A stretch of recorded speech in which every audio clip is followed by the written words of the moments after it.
Assalamu alaikum. My name is Omer Shayyan Ahmad. I am in grade 6 and I am from Calgary, Northwest Jamaica. Today I will be sharing with you my project on electromagnetic radiation in cell phones. So every day we see people using their cell phones and the use of cell phones is not just for making calls anymore. People use them for everything.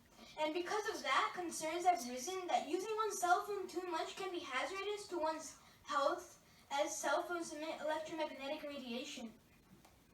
The purpose of my experiment was to investigate the amount of electromagnetic radiation emitted by a cell phone when making a phone call, sending a text message, and watching a YouTube video, and to determine the level of radiation at varying distances. My hypothesis was that watching a video on YouTube will emit a greater frequency of radiation than other tasks like calling or texting. The amount of radiation emitted will decrease with longer distance while performing these activities. Before I started my experiment, I did some background study and found that over time, the number of cell phone users have increased rapidly, and the amount of time people use cell phones have also increased, therefore increasing the exposure to electromagnetic radiation. Looking at the electromagnetic spectrum, we see that cell phones emit radio frequency radiation in the form of non-ionizing, low-frequency radio waves. Parts of the body can absorb this energy and therefore can be hazardous to health over time. Radio frequency meter is used to measure this electromagnetic radiation. In my experiment, the average electromagnetic radiation in microwatts per square meter will be used.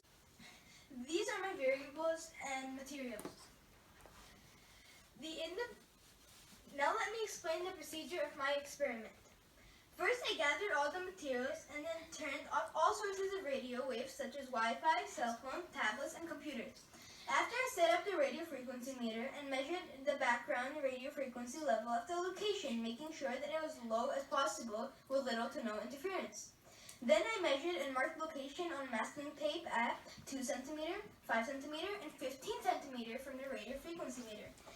Following that, I placed the cell phone facing the meter at the 2 cm mark. I used the masking tape itself to hold the phone in place. I then made a call on the cell phone and took an average measurement from the RF meter and recorded the microwatts per square meter and ended the call. After finishing this, I repeated steps 3 to 8, keeping my constant variables and tested at the 5 cm and then at 15 cm distances. Then I repeated the procedure from step 3 to 9, but this time I took the measurements while texting instead of calling. Then once again I repeated procedure step 3 to 9, but this time while watching a YouTube video.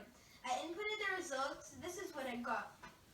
The data showed that my control, that background radiation was less than 1 microwatts per square meter at all 3 distances. At 2 cm, the call and text emitted 1000 microwatts per square meter, whereas the YouTube video emitted 2000 microwatts per square meter radiation. At the 5 cm mark, the phone call emitted a little less with 730, while the text stayed at the same at 1000, and the YouTube video decreased to 1500. At the 15 cm mark, the call emitted 220 microwatts per square meter, the text message emitted 400, and the YouTube video emitted 1100. From this data, I see that my hypothesis was correct. Looking at the results, one can see that using media like YouTube had a greater electromagnetic frequency measured at all distances. The greater the distance, lower the electromagnetic frequency measured. I inferred that YouTube emitted a greater frequency of radiation than other tasks because applications like YouTube consumed more energy. Now to put this experiment to real-life application. This experiment shows us that we should not watch TVs and cell phones and instead use TV. We should also keep our cell phones away from us when they're not being used. Just to point out that some possible errors could have happened and should be accounted for, and they are right here. To further my studies on electromagnetic radiation in cell phone, I should compare the other models and types of cell phones to see how much radiation they emit. Also, I can test radio frequency radiation while using other apps like Netflix, Candy Crush, etc. I could also compare radiation measurements using cellular tower signals versus Wi-Fi signals. And finally, check out other sources of radiation too, like microwaves, computers, Bluetooth headphones, and etc. Jazakallah for taking your time and listening to my project. Assalamu alaikum.